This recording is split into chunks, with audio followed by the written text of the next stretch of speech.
Selamat datang di GBI Bukit Sian. Sebelum beribadah, mari simak beberapa informasi berikut ini. Datanglah bersama keluarga dan orang terkasih. Rasakan lawatan kasih dan kuasa Tuhan dalam ibadah dan pertemuan-pertemuan di GBI Bukit Sian. Ibadah Raya Minggu pada setiap hari Minggu. Pukul 7 pagi di Main Hall GBI Bukit Sian. Ibadah Kids, ibadah anak. Pada setiap hari Minggu, pukul 7.30 pagi. Di Upper Room GBI Bukit Sian. Bersamaan dengan ibadah Raya Minggu.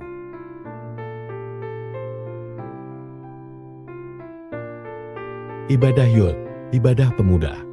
Pada minggu kedua dan keempat setiap bulan. Pukul 10 pagi di Main Hall GBI Bukit Sian. Doa malam, pada setiap hari Rabu, pukul 7 malam di Main Hall GBI Bukit Sian. Dan juga melalui Zoom dengan meeting ID yang tertera. Dana sosial Bukit Sian Family. Dengan Rp50.000 per keluarga setiap bulan. Kita dapat membantu keluarga Bukit Sian lainnya. Dan juga berpartisipasi dalam kegiatan sosial Bukit Sian Family. Pelayanan pastoral lainnya, seperti pelayanan keluarga, ibadah keluarga, doa khusus, konseling, pendampingan, dan bimbingan rohani. Dapat menghubungi tim Gembalo atau Majelis GBI Bukit Sian. Informasi lainnya akan disampaikan setelah ibadah selesai nanti. Selamat mengikuti ibadah sesaat lagi. Tuhan Yesus memberkati kita semua. Selamat pagi, Bapak Ibu Saudara yang kekasih dalam Tuhan. Bulan ini saya mengambil contoh-contoh dari orang-orang saleh yang berdoa. Dan mungkin yang akan berbeda pagi hari ini, yaitu tentang doa yang tidak dikabulkan Tuhan. Saudara, doa yang tidak dikabulkan Tuhan. Hari ini saya akan memberi contoh tentang seorang yang doanya tidak dikabulkan. Dan mungkin saudara terkejut karena Yabes doanya dikabulkan, Hana doanya dikabulkan, ya. Hizkia minta sembuh, doanya dikabulkan, malah umurnya diperpanjang 15 tahun, nah itu belum dikhotbahkan saudaraku. Siapa lagi yang doa dikabulkan? Ya? Ibu Hana. Ya tadi Ibu Hana. Siapa? Elia berdoa, mujizat-mujizat terjadi, dikabulkan. Saudaraku, ternyata orang yang lebih terkenal, lebih besar dari mereka semua. Apakah kita lalu bilang dia nggak punya iman? Kan tidak. Orang itu adalah Musa. Ya. Musa doa nggak dikabulkan. Ini judulnya saudaraku. Ya. Musa doa yang tidak dikabulkan. Ya ada doa Musa yang dikabulkan banyak, tapi ternyata Musa punya pengalaman. Dan kalau saya pribadi mengatakan ini sangat menyakitkan. Ya, doa yang satu ini enggak dikabulkan, itu sangat menyakitkan, saudaraku. Ya, kita baca Ulangan 3 ayat 23 sampai 29.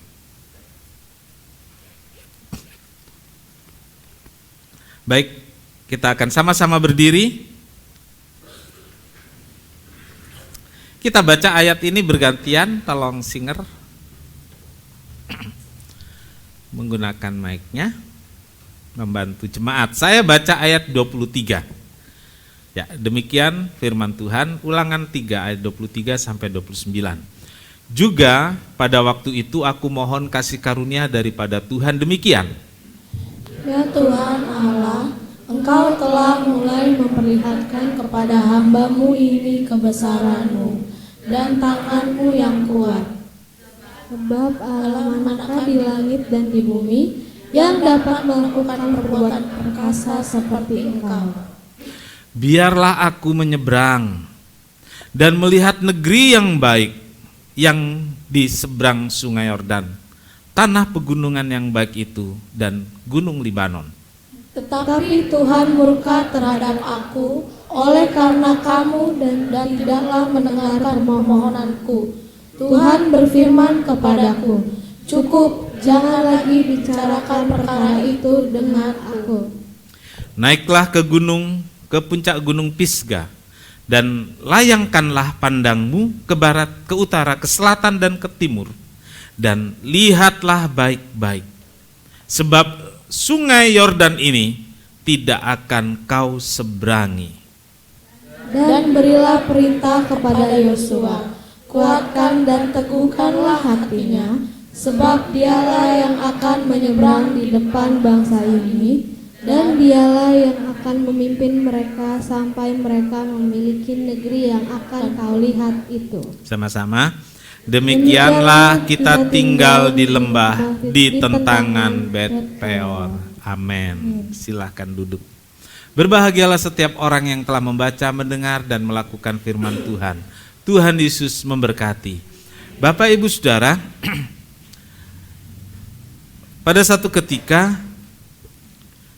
Musa yang sudah 40 tahun, catat ini saudaraku, yang hampir 40 tahun memimpin Israel, dia sudah berada di pintu gerbang, katakanlah gitu ya, di pintu gerbang Kanaan. Posisinya di seberang sungai Yordan. Jadi Kanaan itu tinggal menyeberang saja. Dan Musa bilang kepada Tuhan Allah, dia bilang, biar aku menyeberang dan melihat negeri yang baik, tanah pegunungan, tanah perjanjian Kanaan. Ayat 26 mencatat demikian. Tetapi Tuhan murka. Tuhan marah. Dan Tuhan bilang, cukup. Jangan bicarakan lagi perkara itu dengan aku. Udah, gak usah dibicarakan. Cukup. Saudaraku, jawaban yang singkat, tegas, dan tanpa kompromi dari Tuhan. Tuhan bilang, dah gak usah obrolin lagi dengan saya. Karena sudah ada, kalau pengadilan udah ada vonis. Ya. Jadi gak usah dibicarakan lagi, gak usah banding lagi. Gitu ya, gak usah banding lagi. Saudaraku, Tuhan lalu menambahkan lagi, kamu naik ke puncak gunung Pisga, dan kamu akan lihat.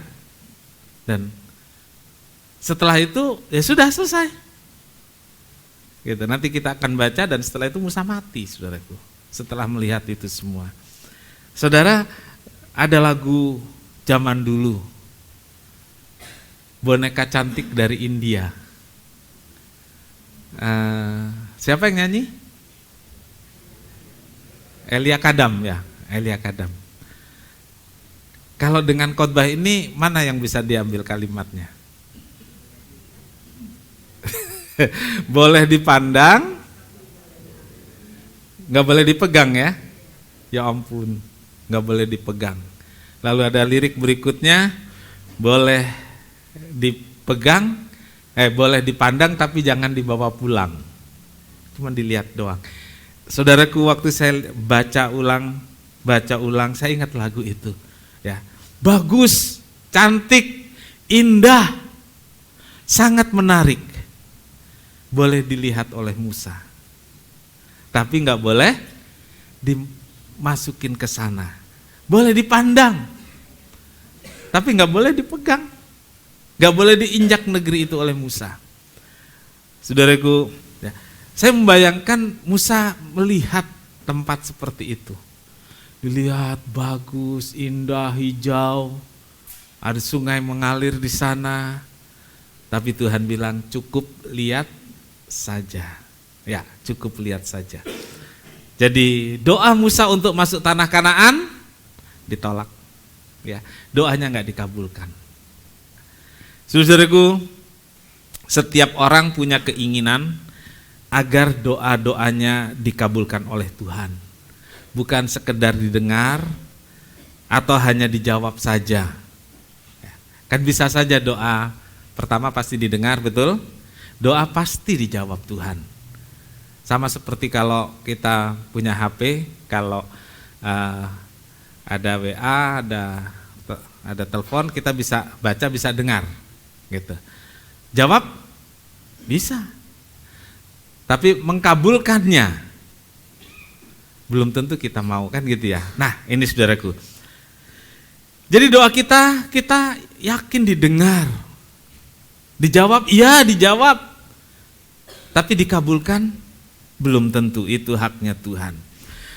Tetapi dengan berbagai cara dan usaha kita menunjukkan kepada Tuhan bahwa saya layak, ya, saya pantas untuk mendapatkan apa yang saya minta dan doakan tersebut. Betul begitu saudaraku? Karena kalau waktu kita doa, kita sudah pikirkan bahwa itu baik buat saya dan saya pantas untuk hal-hal tersebut. Dan saudara, dengan berbagai cara kita bujuk Tuhan, dengan berbagai cara kita minta Tuhan, dan seolah-olah kita berkata pada Tuhan, Tuhan saya layak untuk mendapatkan dari Tuhan apa yang saya minta. Tetapi pada kenyataannya saudaraku, tidak semua doa dan permohonan kita dikabulkan oleh Tuhan. Saya yakin semua kita pernah merasakan bagaimana doa tidak dikabulkan, betul? Setiap doa didengar dan dijawab oleh Tuhan, tetapi tidak semua doa dikabulkan oleh Tuhan.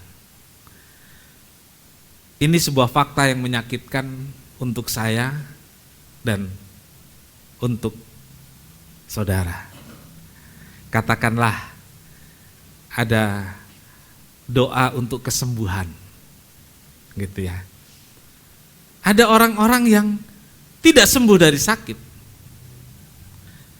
Gampangnya saudaraku, kalau saudara punya diabetes atau tekanan darah tinggi, ya, disembuhkan enggak saudaraku?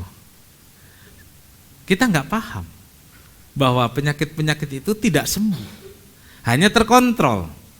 Sewaktu-waktu bisa naik lagi ininya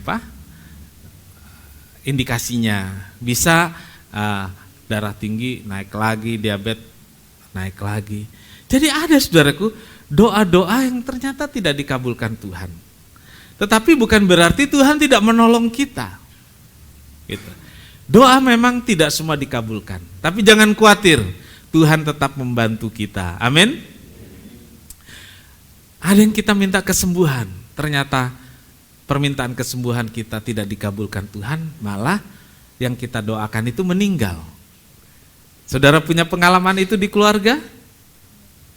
Punya, saya punya.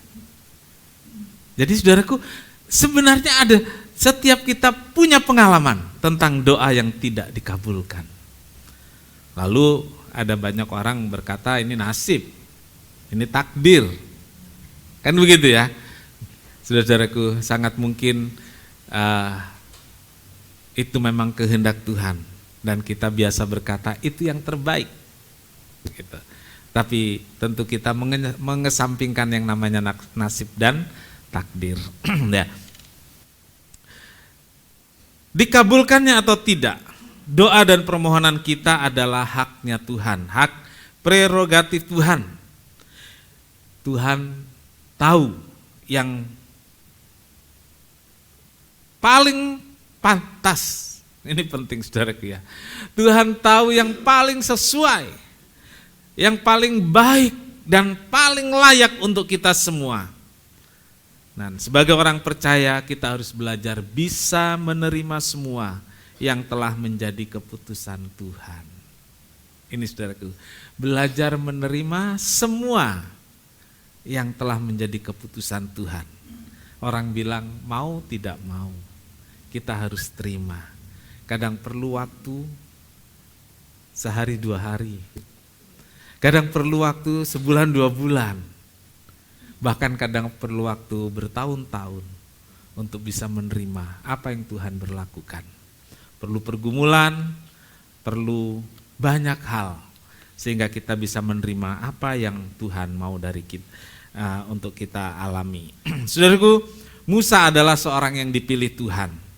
Musa tidak pernah menyodorkan diri untuk menjadi pemimpin Israel, tidak. Dia sudah sangat nyaman di kerajaan sebagai anak angkat Raja Firaun.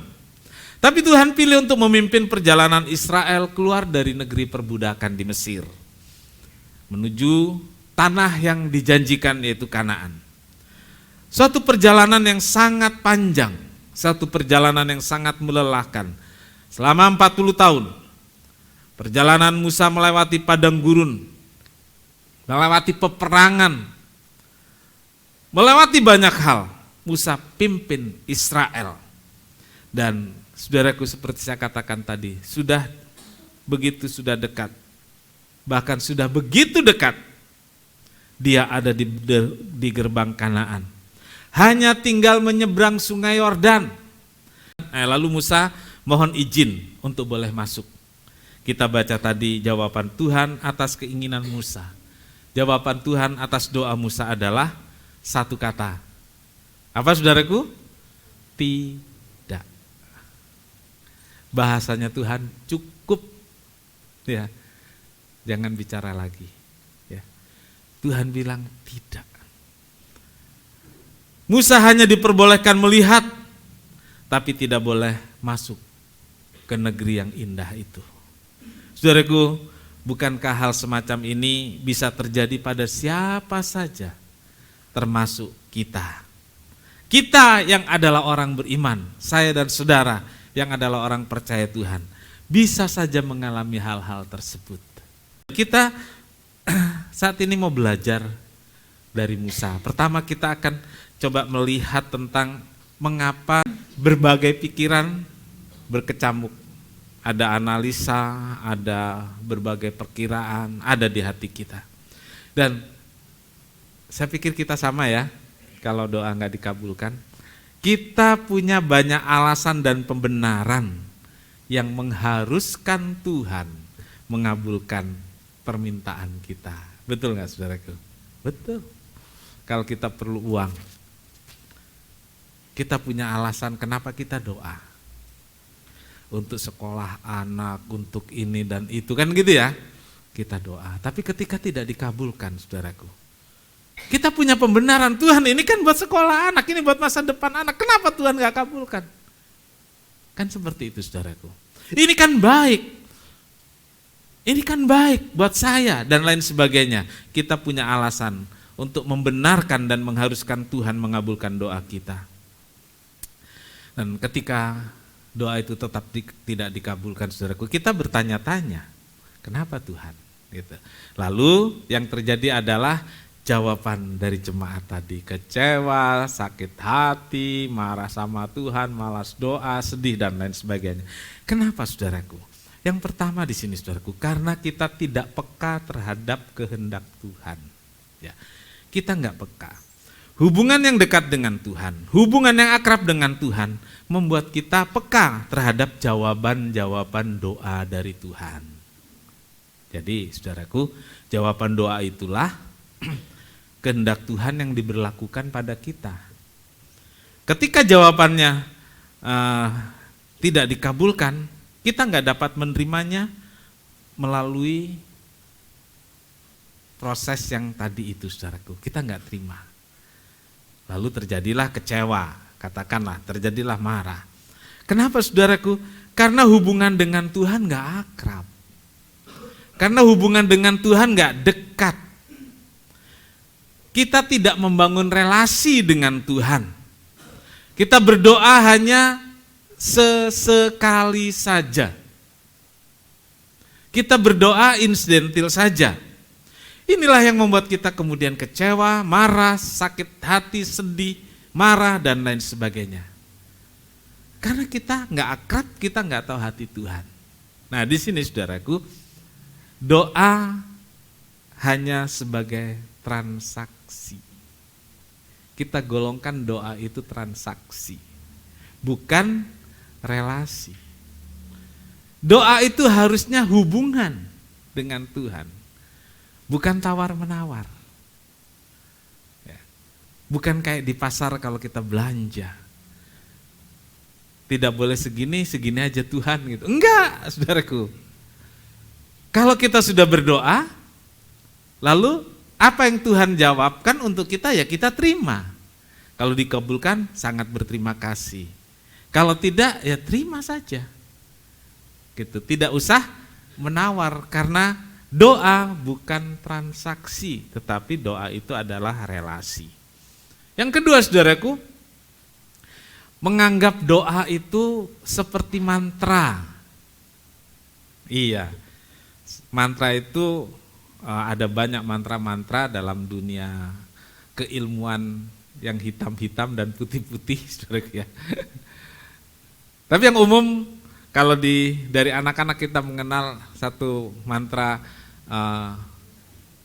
abrakadabra gitu ya. Itu bahasa Ibrani itu, saudaraku, panggilan kepada Tuhan sebenarnya. Ya.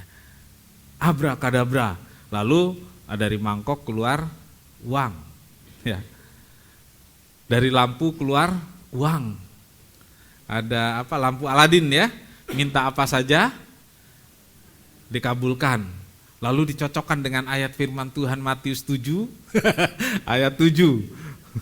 Mintalah maka kamu akan diberi. Lalu disusunlah ayat-ayat Alkitab. Yohanes 15 ayat 7, apa yang kamu minta dalam namaku dan lain sebagainya. Kalau itu diucapkan langsung jadi, kita pikir seperti itu. Ya. Begitu kita menyebut kalimat-kalimat firman yang sesuai dengan firman Tuhan, itu pasti jadi, kita pikir begitu. Itu namanya mantra. Kita nggak baca ayat-ayat lain, misalnya kalau kamu tinggal dalam aku tinggal dalam kamu, dan seterusnya, itu nggak dibaca. Hubungan dengan Tuhan nggak dibangun. Ya. Jadi kalau mantra itu diucapkan, terjadi seperti yang dimintakan.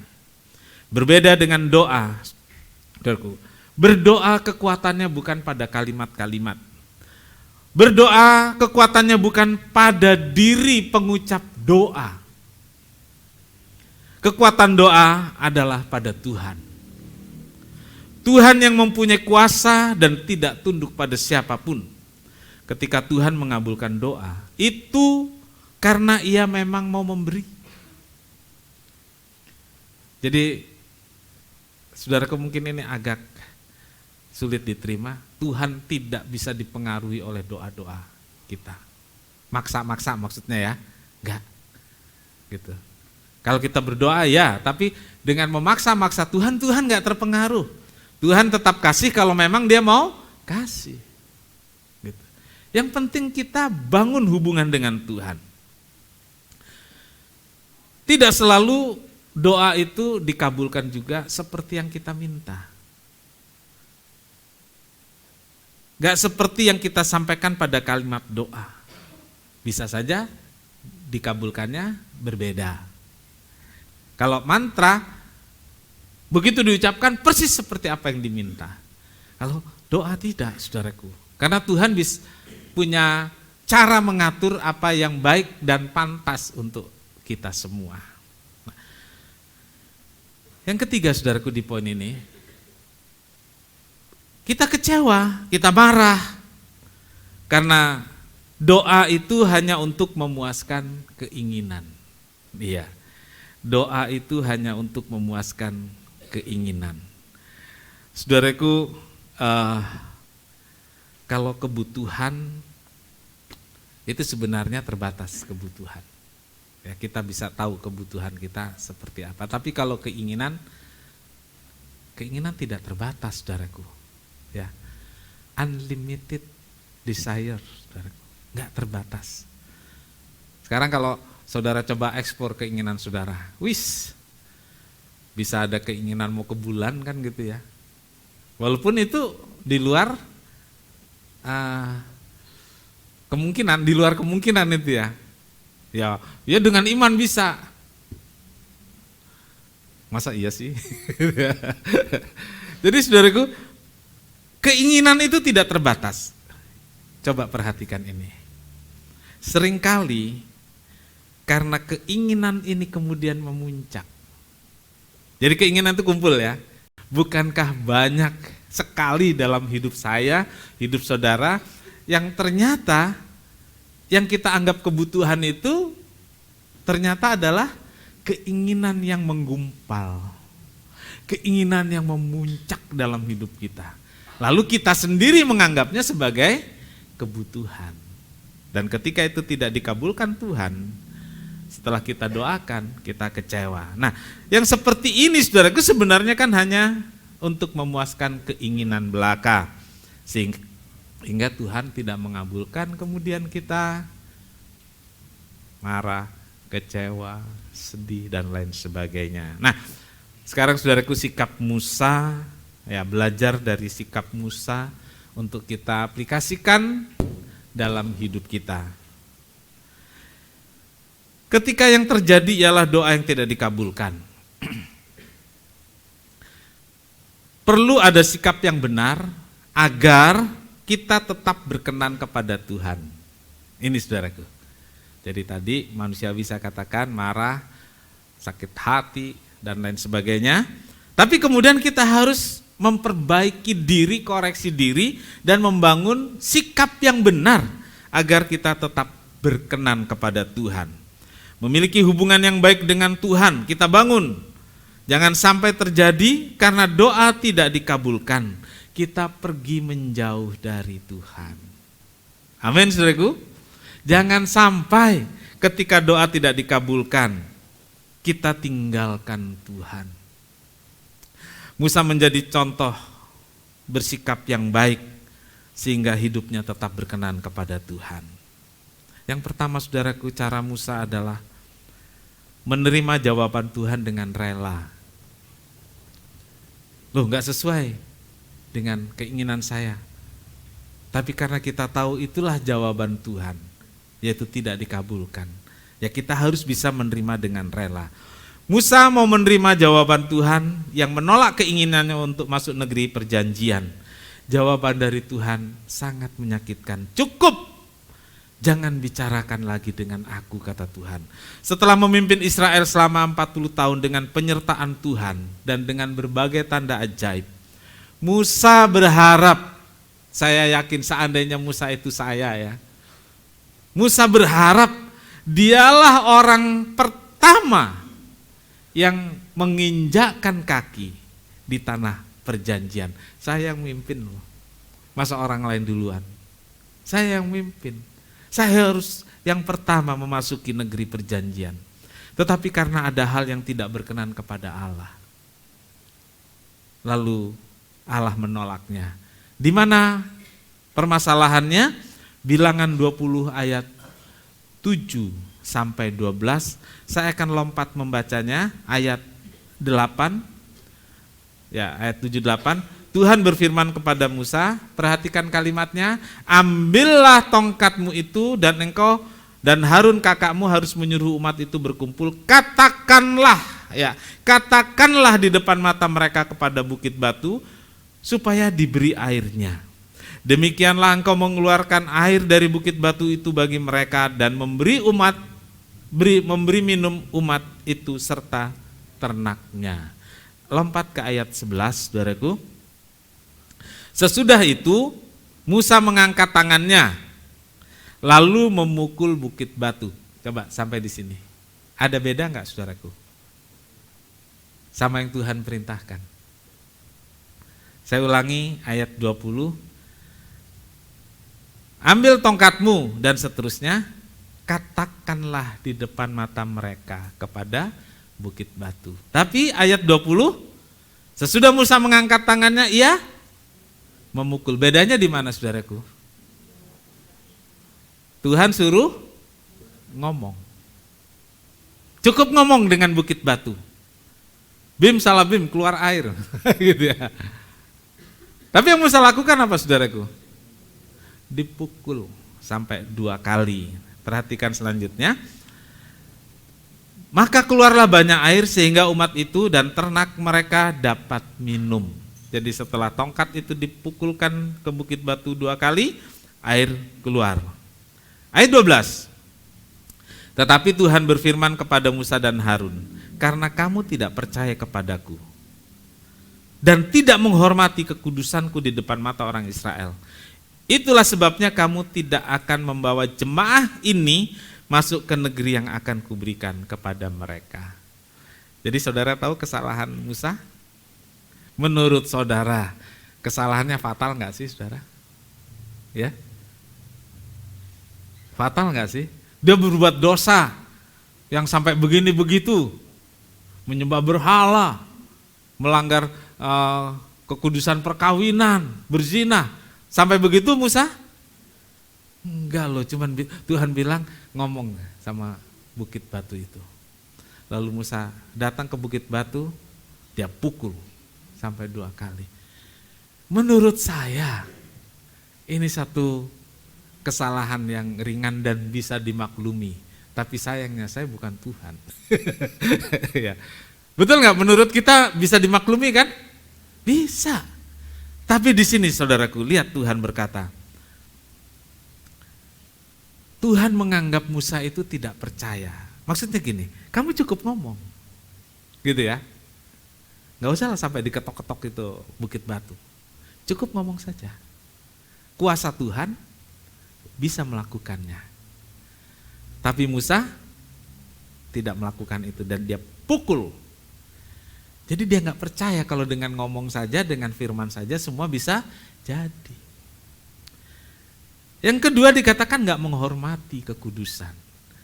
Dia pakai marah-marah di depan orang Israel dan dengan kesal dia lakukan memukul batu tadi. Saudaraku, Musa mendengar itu. Dengan jelas Tuhan bilang, karena kesalahan itu dia nggak boleh masuk. Tetapi, ya ini saudaraku, terjadi transaksi. Walaupun demikian Musa sangat ingin masuk negeri yang selama ini dirindukan. Selama ini diperjuangkan dan memang dijanjikan oleh Tuhan. Lalu dia doa. Nah ini saudaraku, dia doa. Tapi Tuhan tidak kabulkan. Dia doa, saudaraku. Tuhan, kalau boleh, kata Tuhan Yesus apa? Cawan ini laku. Musa bilang, Tuhan, kalau boleh, saya masuk. Mungkin Musa ya, kalau dia diizinkan masuk begitu nginjak Kanaan terus mati, rasa puasnya gitu ya. Ini enggak, saudaraku, enggak boleh. Setelah dia berdoa, tetap enggak boleh, doanya ditolak. Jadi Musa menerima dengan rela. Dari mana kita lihat? Kita lihat kemudian yang kedua, dia tetap taat pada firman Tuhan. Ya, dia tetap taat pada firman Tuhan. Doa Musa memang tidak dikabulkan. Namun bagi Musa, ini bukan alasan untuk tidak mentaati firman Tuhan. Musa tetap melaksanakan perintah Tuhan. Ia tetap memberi berbagai nasihat dan bimbingan kepada bangsa Israel. Dia tetap menuntun bangsa Israel untuk berjalan sampai di mana Tuhan tentukan. Saudaraku, bagaimana dengan kita kalau doa nggak dikabulkan? Sulit ya untuk taat ya. Doa aja nggak dikabulkan, Tuhan ngapain? Itu ada di diri kita. Ya, tapi belajar dari Musa, Musa tetap melakukan apa yang Tuhan perintahkan. Di dalam ayat 20, pasal 27 ayat 22-23, Musa melakukan seperti yang diperintahkan Tuhan. Ya, Musa melakukan seperti yang diperintahkan Tuhan. Ia memanggil Yosua dan menyuruhnya dia berdiri di depan Imam Eliezer, di depan segenap umat. Lalu ia meletakkan tangannya atas Yosua, memberi kepadanya perintah seperti yang difirmankan Tuhan kepada perantaraan Musa. Saudaraku, walaupun nggak boleh masuk, dan Tuhan bilang loh, nanti yang akan bawa masuk ini Yosua. Saudaraku, saya nggak boleh, ya. Tapi orang ini, rasanya sakitnya, saudaraku. Coba, ya. Coba kalau itu saudara, bayangin, saudaraku.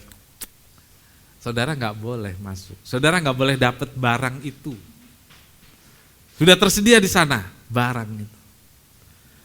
Tapi saudara nggak boleh. Terus Tuhan bilang, nanti yang boleh dapat barang itu nggak usah orang lain lah, anak saudara. Rela nggak sih?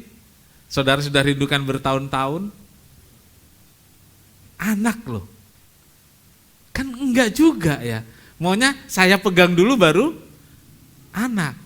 Bener enggak? Kita ngicipin dulu baru anak. Bohong lah kalau saudara, ya enggak apa-apa saya enggak dapet, yang penting anak saya. Enggak lah, enggak gitu Pak Robi ya. Saya dulu lah ya, saya dulu. Itu anak, apalagi orang lain. Orang lain loh. Saya enggak. Keluarga saya juga enggak misalnya. Orang lain. Dia yang akan dapat. Ngapain saya mesti tumpangin tangan? Tapi Musa tidak. Yosua, sini.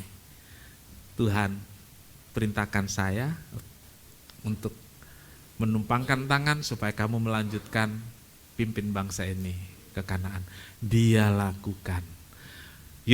Yosua menjadi pemimpin. Musa tetap taat.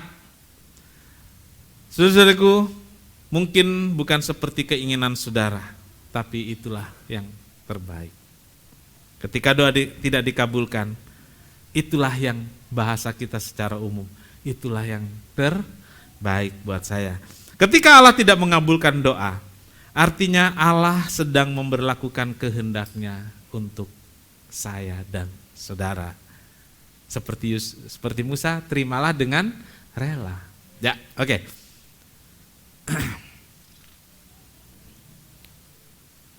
Musa memberi tongkat estafet kepemimpinan kepada Yosua untuk memimpin Israel seperti yang diperintahkan Tuhan. Ini ketaatannya, ini ketaatan. Ketika doa tidak dikabulkan, permintaan ditolak, tetaplah taat. Ya.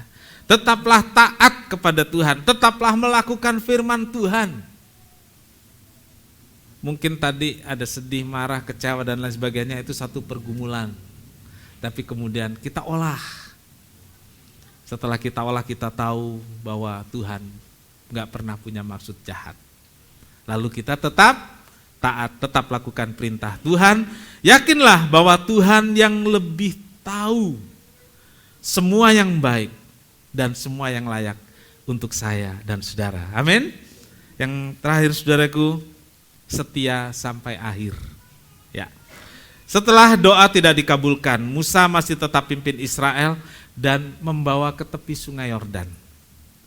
Musa tetap setia kepada Tuhan, tetap setia pada tugas dan pekerjaannya. Kadar ketaatannya tidak berkurang. Taat kesungguhannya sama sekali tidak berkurang. Itu Musa, saudaraku. Biasanya kalau kita ada masalah dan Tuhan gak tolong, turun ya, kadar ketaatan, kadar kesungguhan turun. Pasti itu turun. Ya, jangankan jemaat, Pak Pendeta juga kok, gitu ya, pasti turun. Ya. Tapi Musa tidak. Musa mengajarkan pada kita, dia tetap setia, dia tetap taat, dan dia tetap beri nasihat yang baik untuk Israel. Dia ingat nanti Israel bakal masuk ke negeri itu. Israel pasti enak-enakan di sana. Waduh, dia tempat yang penuh dengan susu dan madu. Israel makan sampai kenyang, enak-enakan di sana. Saya nggak bisa. Sedih kan? Tetapi Musa tetap beri nasihat dalam Ulangan 8 ayat 10 sampai 11. Ulangan 8 ayat 10-11 dikatakan, dan engkau akan makan dan akan kenyang, maka engkau akan memuji Tuhan Allahmu karena negeri yang baik yang diberikannya kepadamu itu. Hati-hatilah, ini saudaraku, hati-hatilah supaya jangan engkau melupakan Tuhan Allahmu dengan tidak berpegang pada perintahnya, peraturannya dan ketetapannya yang kusampaikan kepadamu sampai pada hari ini. Musa tahu Israel akan menikmati berbagai fasilitas yang Tuhan sediakan. Tidak seperti waktu mereka di padang gurun bersama Musa. Musa berjuang, tapi dia tahu dia gak bisa menikmati. Tapi dia tahu juga bangsa Israel akan menikmatinya. Dia tetap kasih nasihat. Kalau sudah masuk negeri itu, ingat, hati-hati, jangan melupakan Tuhan. Ya, jangan melupakan Tuhan yang telah membawa keluar dari Mesir, dari negeri perbudakan. Jangan lupa Tuhan setelah mengalami kemakmuran ekonomi. Ya. Saudaraku, gak mudah diberkati Tuhan loh. Karena berkat itu bisa mendorong kita untuk melakukan banyak hal sampai lupa Tuhan. Ya, agar diingatkan agar orang Israel tidak melupakan Tuhan yang telah bawa mereka ke negeri yang makmur itu. Saudaraku, jangan lupa Tuhan kalau sudah diberkati. Dan yang ngomong ini adalah orang yang berjuang tapi gak bisa menikmati, oh iri itu Musa. Tidak, saudaraku, tidak. Musa tidak iri. Musa dengan tulus memberitahu ini. Kemudian saudaraku, Ulangan 34 ayat 1-5. Ya. Ini yang terjadi pada Musa tentang kesetiaan sampai akhir. Kemudian naiklah Musa dari daratan Moab ke atas gunung Nebo, yakni ke atas puncak Pisga yang ditentangan Yeriko.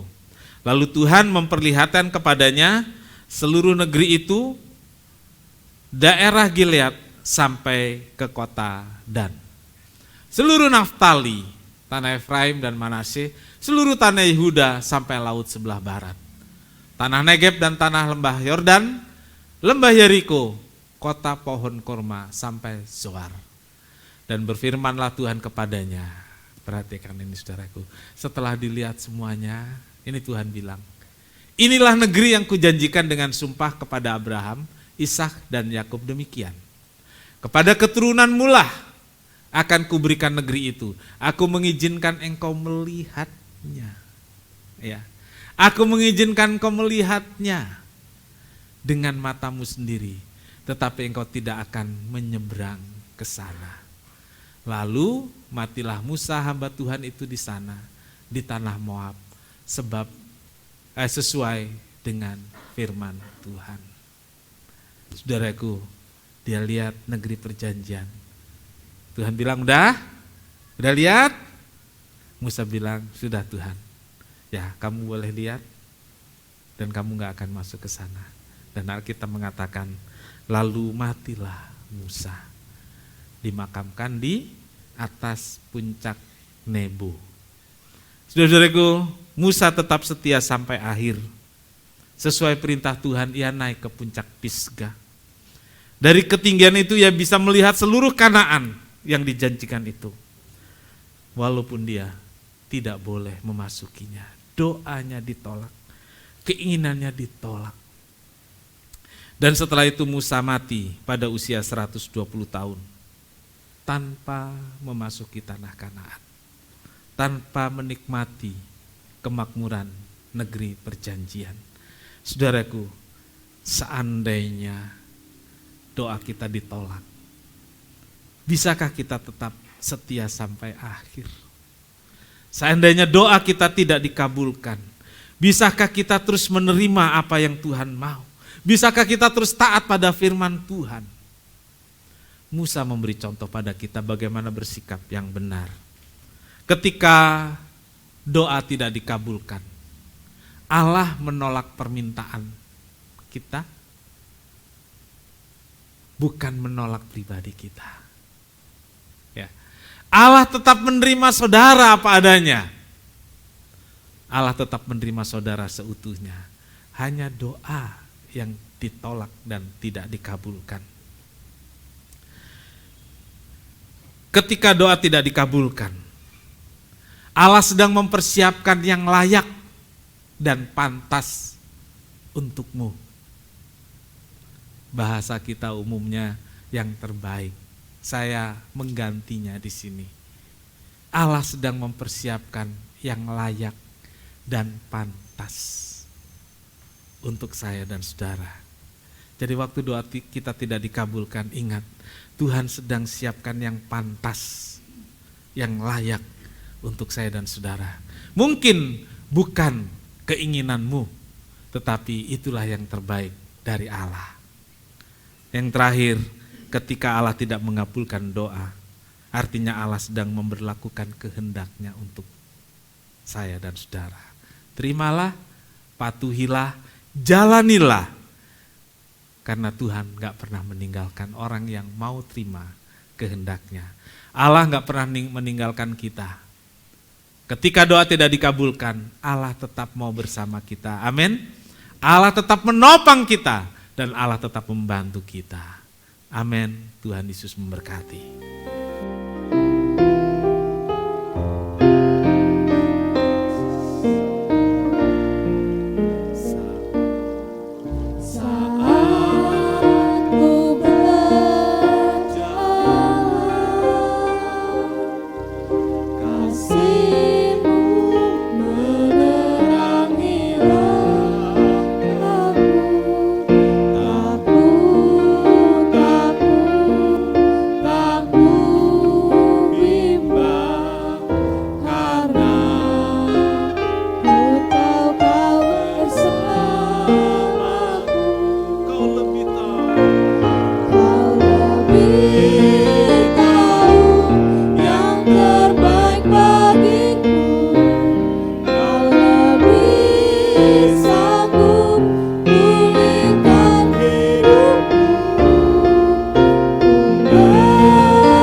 Hari ini mungkin saudara punya pergumulan tentang doamu. Dan hari ini mungkin engkau tahu bahwa jawaban Tuhan adalah menolak doamu. Ingat saudaraku, Tuhan tidak menolak dirimu. Tuhan hanya menolak doamu. Tapi Dia tetap menerima engkau apa adanya. Dia membantu engkau untuk menghadapi semua. Dia membantu engkau menopang hidupmu untuk menghadapi kesukaran-kesukaran dari penolakan terhadap doa itu. Dia tolong kita. Dia bawa kita ke tempat yang lebih dekat dan lebih mengasihi Tuhan. Kau lebih tahu yang terbaik bagimu.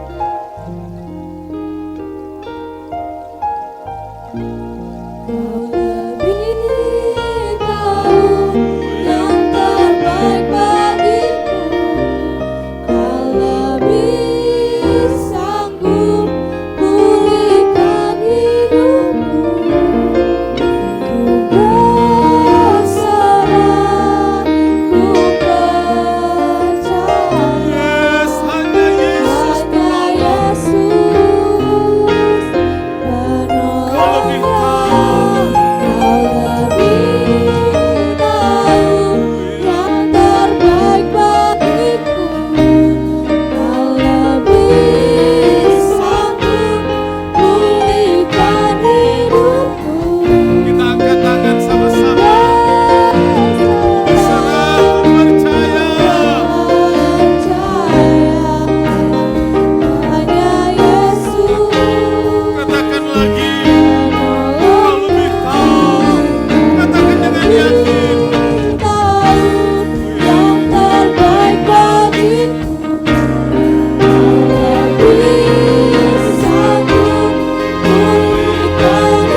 pergumulan hidup kami Tuhan. Kami mungkin menghadapi satu permintaan yang tidak Tuhan izinkan dikabulkan. Tapi pagi hari ini kami boleh diteguhkan oleh kebenaran firman Tuhan. Kami boleh dikuatkan oleh kebenaran firman Tuhan bahwa jawaban doa adalah kedaulatan Tuhan dalam hidup kami. Terkadang apa yang kami minta Tuhan, mungkin menurut pemandangan-Mu itu bukanlah sesuatu yang baik bagi kami. Dan ketika kami menghadapi situasi seperti itu, sulit bagi kami untuk memahami kehendak-Mu. Tapi pagi hari ini Tuhan, kami boleh diingatkan oleh kebenaran firman Tuhan untuk kami tetap setia kepada Tuhan, melakukan kehendak firman Tuhan, mengiring Tuhan sepanjang hidup kami, belajar seperti Musa Tuhan. Meskipun permintaannya tidak dikabulkan, tetapi Musa tetap melakukan apa yang menjadi firman Tuhan dalam hidupnya. Dan kami mau meneladani ini Tuhan. Apapun yang Tuhan berlakukan dalam hidup kami, apapun jawaban doa Tuhan berlakukan dalam hidup kami Tuhan, kami mau senantiasa taat kepada Tuhan. Kami mau senantiasa tunduk kepada otoritas Tuhan. Karena Engkau yang berdaulat, Engkau yang paling tahu Tuhan apa yang menjadi kebaikan dalam hidup kami. Terima kasih Tuhan, kami menyerahkan hidup kami ke dalam tangan-Mu. Mungkin ada rasa kekecewaan yang kami alami pagi hari ini. Kami mohon ampun. Kami mohon Tuhan pulihkan. Kami mohon Tuhan memberikan kekuatan kepada kami untuk tetap kami menerima apa yang menjadi kedaulatan Tuhan dalam hidup kami. Terima kasih Tuhan, meteraikan firman-Mu dalam hati kami dan jadikan kami orang-orang yang melakukan firman Tuhan setiap hari dalam hidup kami, sehingga hidup kami ini boleh menjadi berkat bagi orang lain. Sekali lagi Tuhan, kami menyerahkan seluruh hidup kami hanya ke dalam kedaulatan tangan-Mu. Berlakulah apa yang menjadi kehendak-Mu dalam hidup kami Tuhan. Jadilah apa yang menjadi kehendak-Mu dalam hidup kami. Kami siap menerima apapun yang Tuhan izinkan berlakukan dalam hidup kami. Terima kasih Tuhan, memberkati hamba-Mu yang sudah menyampaikan kebenaran firman Tuhan. Engkau pakai hamba-Mu dengan lebih luar biasa lagi untuk membawa kami jemaat-Mu semakin taat dan berkenan kepada Tuhan. Terima kasih Tuhan Yesus, terima kasih. Inilah hidup kami Tuhan, kami serahkan sepenuhnya ke dalam tangan kasih-Mu. Teguhkan kami, kuatkan kami Tuhan, untuk terus tetap berjalan setia dalam kebenaran firman Tuhan, selama Tuhan memberikan hidup ini kepada kami. Terima kasih ya Bapa dalam surga, hanya di dalam nama Tuhan Yesus Kristus kami berdoa dan bersyukur. Haleluya. Kami bersyukur Bapa di sorga buat berkat Tuhan dalam ibadah ini. Kami sudah memuji Tuhan, menyembah Tuhan, berdoa, dan kami sudah dengar firman Tuhan. Tolong kami ya Tuhan, kuatkan kami senantiasa, bahkan ketika doa permintaan kami Tuhan tidak kabulkan. Kami yakin Roh Kudus tetap menopang hidup kami, membantu kami untuk menjalani hidup dengan pertolongan dan kekuatan dari Tuhan. Memberkati seluruh jemaat, memberkati rumah tangga, memberkati pekerjaan, memberkati pendidikan anak-anak ya Tuhan, sehingga jemaat Tuhan di sini selalu dilindungi, dijagai dan diberkati oleh Tuhan. Terima kasih Tuhan. Pimpin kami pulang dengan selamat, sertai dan lindungi kami, biar hari ini jadi hari yang penuh sukacita, karena Tuhan telah hadir dan selalu hadir dalam hidup kami. Memberkati korban persembahan, baik buat kas gereja, persembahan untuk Natal, dan juga persepuluhan yang anak-anak-Mu kembalikan pada Tuhan sesuai dengan apa yang Tuhan perintahkan. Berkat Tuhan mengalir dalam setiap kehidupan jemaat, keluarga jemaat sekarang dan selama-lamanya. Tuhan dipermuliakan. Terima kasih. Tuhan memberkati engkau dan melindungi engkau. Tuhan menyinari engkau dengan wajahnya dan memberi engkau kasih karunia. Tuhan menghadapkan wajahnya kepadamu dan memberi engkau damai sejahtera. Saudara yang kekasih, terimalah berkat dan damai sejahtera dari Allah Bapa, kasih karunia dari Tuhan Yesus serta persekutuan Roh Kudus beserta kita semua sekarang ini sampai selama-lamanya. Ini doa kami ya Tuhan yang kami alaskan dalam satu nama, yaitu di dalam nama Tuhan Yesus Kristus Juru Selamat dan Penebus kami berdoa. Bapa kami yang di sorga, dikuduskanlah namamu, datanglah kerajaanmu, jadilah kehendak-Mu di bumi seperti di sorga.